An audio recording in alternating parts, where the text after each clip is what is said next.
Slayer is the final character to be added to Guilty Gear Strive, and today we're going to be talking about how good is Slayer really. Slayer is a longtime fan favorite and is featured in, at this point, every main Guilty Gear title that's still played competitively. So today we're going to be looking at him from 4 perspectives.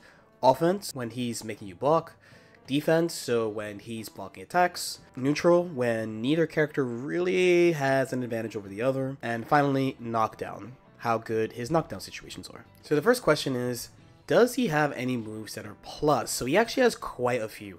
So for starters, he has the same plus unblock close slash that everyone else has in the game, but unlike other characters, his is +3, which is pretty uncommon. It's mostly launch characters who have this. Characters like Soul, Giovanna, and Nagoriyuki. But then, like Soul, his Far Slash is also plus. It's +4. On top of that, he has a couple of special moves that are also plus. So he has Master's Hammer, which is an extremely plus on block guard crush move that enables all sorts of trickery. And he has Mappa Hunch. So at a baseline, these moves are not plus. K-Mappa in particular is punishable by throw if you don't space it properly. But spacing P-Mappa makes it so these moves now become plus. So here I'm doing the dash cancel K-Mappa, to be fair. So this is actually from a further range than you could do it normally. Normally when you do 2 back dashes, this happens. But because of the additional dash momentum, he reaches.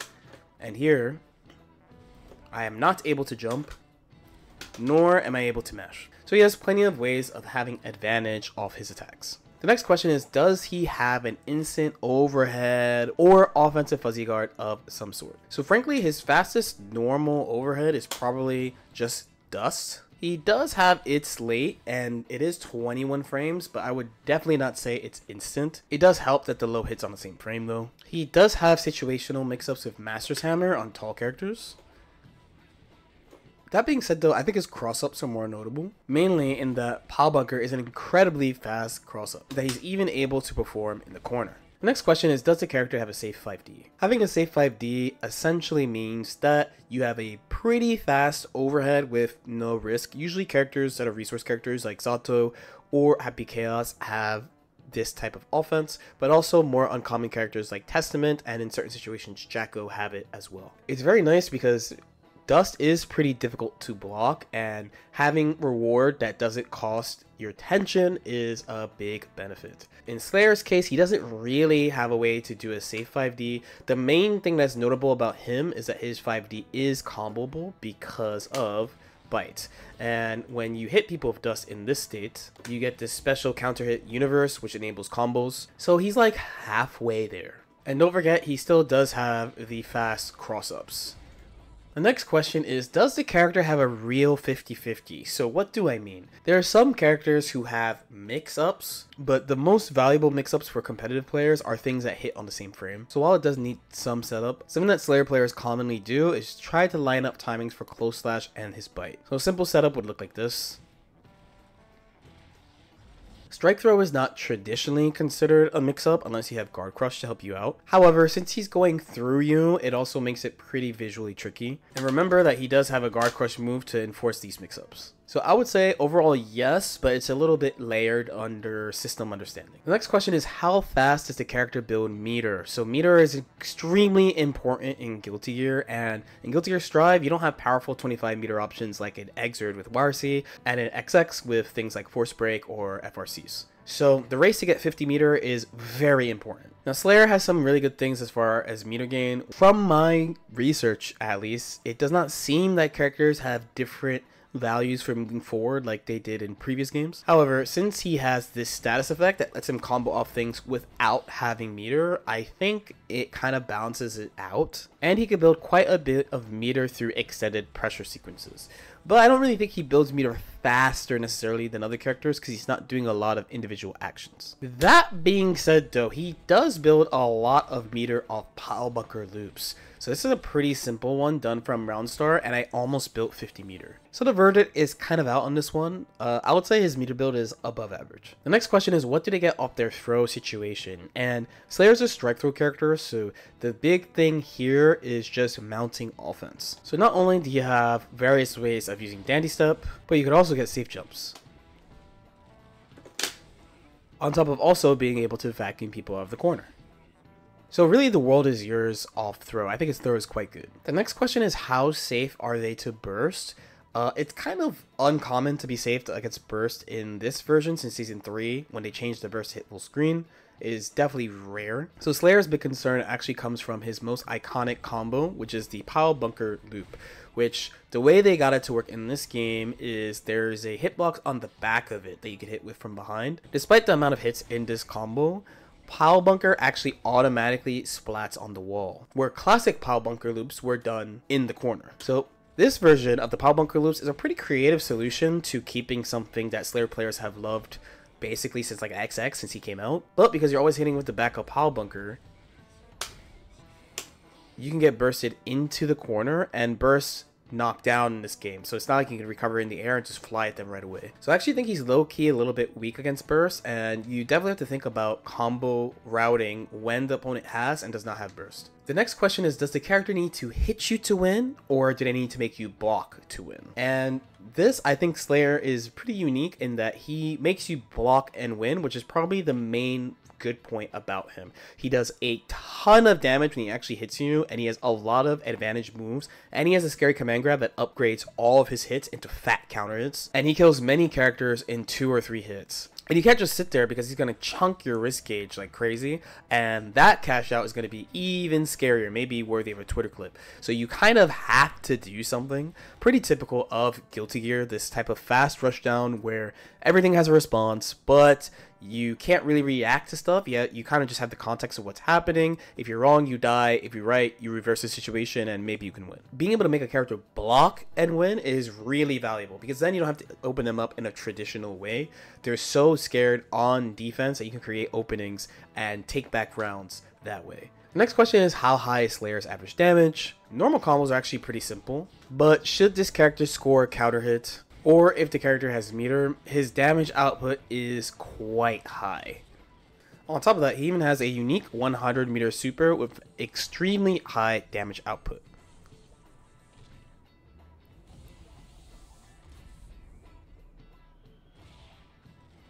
So he really does maintain that power character type of feel. Next question is, what type of Wild Assault does the character have? So the last character of Season 3's Wild Assault is blue. So you're mostly using this for offense. However, there are cases where you can use it to extend into a combo into the first hit of Far Slash, so you can combo into Bite. The most common example of this is at round start, where off counter hit 5k, you can combo into blue Wild Assault, into Close Slash, Far Slash 1 hit into Bite. And the big thing about this is that you don't have your burst during this period until after the bite, so this makes it very strong. The next question is, how good is the character against the Flex Shield? I actually think he's pretty good.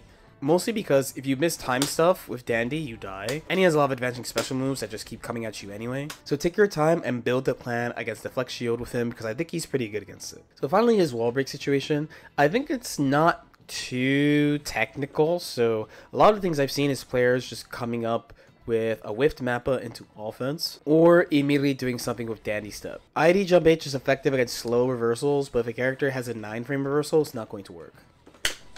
That being said though, with my time playing with him, I barely saw wall break because people usually died before I actually break the walls. So my impression of his wall break situation is that it's pretty decent though. Alrighty, so next we're going to talk about defense. So the first question is, how fast is Slayer's fastest button? So here we're going to be looking at his 2P. So it's actually his 2P and his 5P are both 5 frames.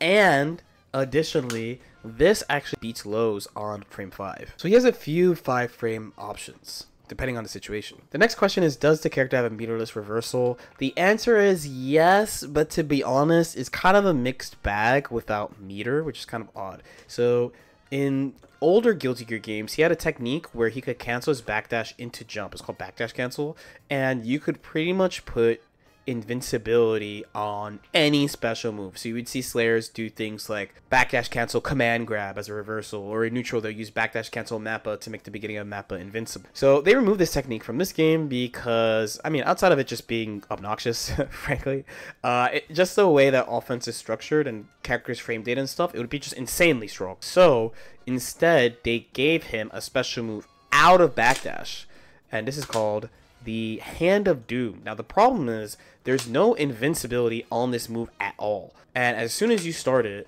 the invincibility of your backdash ends. His backdash invul has its own problems that's separate from this question, but it's not like this move is useless. I actually think it's not useless. It just means that you need specific applications for it. As you may or may not know, one of Elfelt's strongest aspects is her Rekka. She has unseeable overhead and low selections, and she can reset offense off this. Now, typically, playing a character with a long total duration backdash is pretty doom against this move. So for example, Abba's is 24 frame total in normal mode, right? 6 frames in vulnerability, which is a lot, but it has a lot of recovery. In this case, I backdash, but I still get hit by the follow-up.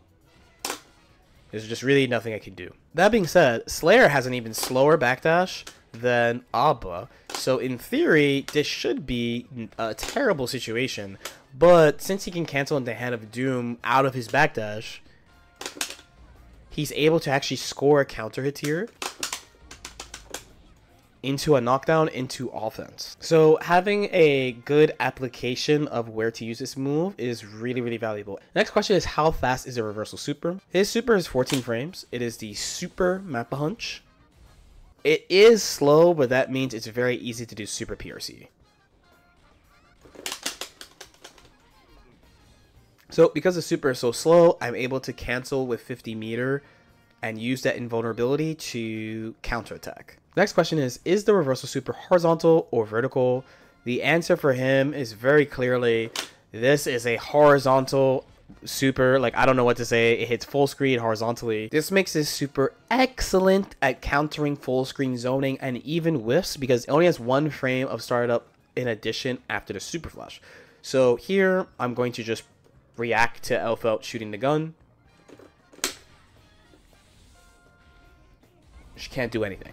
So the next question is, how good is the character's backdash? Slayer has a pretty interesting backdash. I'm not gonna lie, I think they're probably going to buff this in some way because it's kind of weird. Again, this is one of those things where I think the intern was cooking too hard with Slayer, so they did some funky shit with him. So he has a 6 frame invulnerable backdash because his backdash is very long. It's 28 frames total. All the invincibility is here where you can't see him. Once he reappears on screen, he is vulnerable. And this is why it feels so weird to use his dash, because both characters, they're moving plus being invincible, where he's in place and then moves. The next question is, how fast is their 6P? So it's specifically talking about how fast the upper body invincibility activates. Slayer's activates in 3 frames. This is definitely a problem.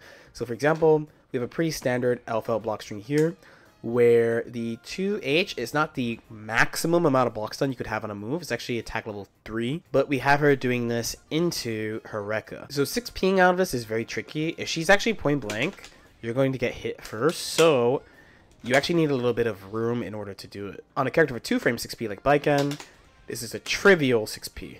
So yes, that 1 single frame does matter. Next question is, how fast does the character's jump? This is pretty esoteric because there's not a lot of characters with 5 frame jumps, and he does have a standard 4 frame jump. Just that if you have a 5 frame character, there might be certain things or traps that work on you that does not work on normal characters. However, Slayer's not one of them, so it's not a big deal. So the next section we need to talk about is neutral. So the first question is, can the character attack from safe ranges? And the answer is sorta.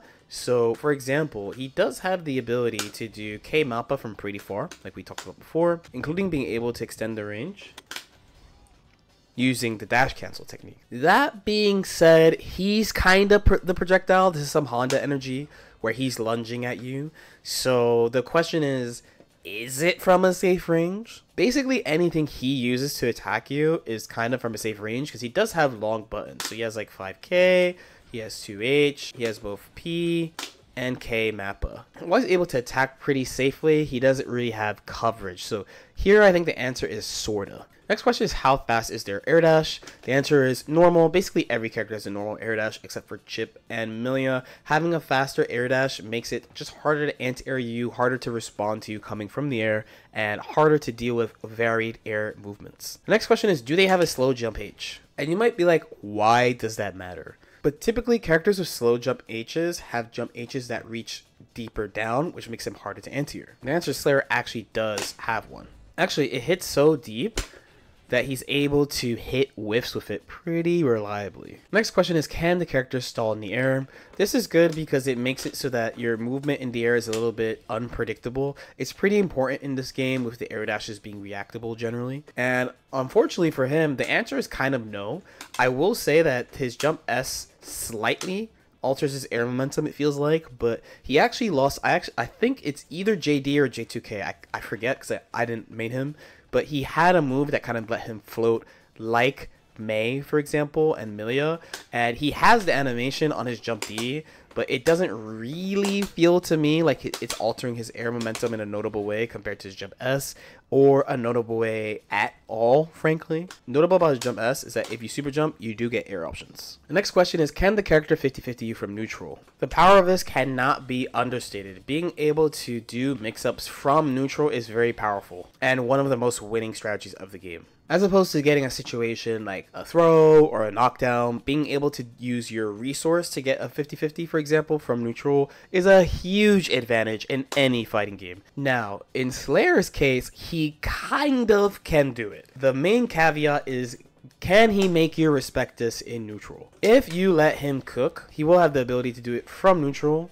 because Master's Hammer is so advantageous. However, I don't think it's easy to get people to randomly block dandy step moves in neutral, so I'm not really gonna say that he has this. The next question is, can the character get in immediately after a gold burst? The answer is actually yes, but you do need to use the dash mappa technique. In this case here, I'm reversing with jump and I get hit, which means I have to use other options like backdash to get away. Next question is, does the character have a fuck it RC option? So if you do not know, fuck it RC is when you do something, Roman cancel, and fly in. Very popular technique in the Guilty Gear series. Slayer has one, should be pretty obvious. It's Mappa RC. The range on his move is big, it's fast, and you get in right away. So the next question is, how good is the character's anti-airs? So he has two primary ones. He's going to be using 6P, which is not the old school 6P, but still quite good for this game. And his 5P, which is a 5-frame standing jab. Both of these combined basically cover everything that you would really need. So I think he's quite good in this regard. Consider that there are characters like Baiken who don't have an anti-air 5P, which means you have to do a bunch of different things like meet them air versus air, attempt to air throw, or use unusual tools like 5K. Having a condensed option set here is very good. Next question is, does the character have tools that make people play neutral differently? And what I mean is, every character has moves they want to use all the time in neutral, but some characters don't let them. So I think in Slayer's case, there's a couple of core tools that help him out with this. So for starters is this 5K. This move is ridiculously huge for a 5K and is comparable for like a slash, frankly. Then of course you have Mappa, which is very safe. The character's dash block plus their fastest buttons are going to determine how well they do against this when they block it. And then finally, 2H. And the big thing about 2H is how quickly the low crush activates. So if characters don't have good horizontal pokes or relatively long safe pokes, then they're not going to be able to deal with Slayer very easily. The next question is, can the character convert all their hits into combos? So I think Slayer is pretty good at converting hits. Off kicks, he gets a simple 2D knockdown. In the case of hitting close slash, you have a couple ways of routing. We don't know what to do. Comboing into Mappa is pretty consistent. So at least from what I've seen, he doesn't have any major conversion problem. And then the last one is, can the character dash block? So outside of big bodies like Potemkin and Nago, basically all characters can dash block except for Johnny. And a big thing here is that Slayer cannot dash block, so he cannot use dash blocking to hedge bets on defense very easily. I believe that Hand of Doom is supposed to be the trade-off for this, but again, I think this move is pretty hard to use in its current form. And then finally, knockdown. So knockdown is very, very scary, very important part of the game. The first question for Slayer is, can he win off throw? The answer is yes, I think so. This is how he gets started. Like I mentioned before in the offense section, he has various follow-ups he could do off throw between using dandy step stuff, vacuuming you out of the corner, and more. So this is just how he gets started. Also, don't forget that he does have a command grab that upgrades all his moves into a special counter hit. So in the case you get bit, everything leads into a combo now. So with both throw and command throw, I would say yes. Next question is, how much resources a character build after landing a throw? So this kind of depends. So of course this sequence was off the command grab, but it's more about what he gets after he hits you in this case because of the universe counter hit, where if you hit someone with, say, a cross-up after Master's Hammer, you do build quite a bit of resource. The next question is, can the character protect themselves from reversals and do offense at the same time? Since a lot of his offense is just strike throw, the big thing for him is just making sure you hit your safe jumps. So I would say yes in this case. And the last question is the good knockdown loopable? So I think in his case, it doesn't really matter. So look at this sequence, for example. So he gets the Kara command grab here, gets the Master's Hammer, crosses up, hits me with dust. Now here, the best option is really to just break the wall, and now I'm one hit away from dying. So this is like a wall break knockdown. So he's not really the type of character who sets up a repeating type of situation. He's more about sequencing to death because he just does it well. So it depends on your outlook. Technically the answer is no, but he routes towards winning quickly, so yes. So with all that said, where does Slayer stand amongst the cast? So I actually think this character is quite good. Before he came out, I thought Abba was the best Season 3 character by far, but at the moment, I'm pretty sure it's Slayer. The nice thing about Slayer is that he's just easier to play than Abba. If you've played other fighting games, he'll also be more intuitive. If Strive is your first fighting game, it might be a little bit weird to play him because he's not like fast and he has a lot of unusual movement with the teleport step dashes and things like that. But if you've played other games, especially slower games, you should be pretty good at maneuvering yourself. He has simple, strong offense and does a lot of damage and has a lot of threat point blank. So I think it's a lot easier to get a lot of mileage off him than Abba. I don't actually expect him to get changes in the patch that's coming at the end of the month because he's pretty new. If there was anything I would want changed, by the way, it's definitely something to his backdash. I think his backdash is very difficult to use. But overall, I think he is the strongest baseline Season 3 character. Whether or not Abba is better than him is still kind of up for debate, but right now I think it's probably in Slayer's favor. But yeah, let me know what you guys think. As usual, if you have any questions or comments, definitely feel free to leave them in the comment section below. Like and subscribe if you guys feel like it. I do have Metafy offerings. I'm being a good kid and actually letting people know. That's metafy.gg/@LordKnight, I believe. I stream basically every day, 5 days a week-ish, on twitch.tv/LordKnight. And yeah, I'll see you next time. Peace out.